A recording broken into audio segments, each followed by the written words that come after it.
हाय, चलिए जानते हैं कि अपनी बिजी जिंदगी में कैसे पॉज लिया जाए, कैसे स्टॉप किया जाए कि हम अपने आप को महसूस कर सके, अपने इमोशंस को महसूस कर सके। इसे कहते हैं stop formula. Yes, S is to take a pause, stop for a minute. T, take 3 deep breaths.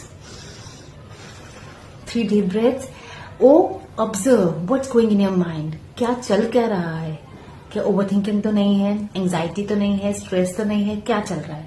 And B is to proceed further कि आगे यही ओवर थिंकिंग रखनी है, स्ट्रेस रखना है या डीप ब्रीदिंग से लेट गो करना है।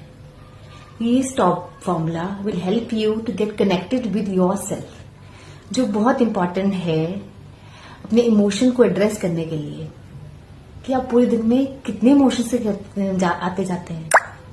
So let's start addressing our emotions.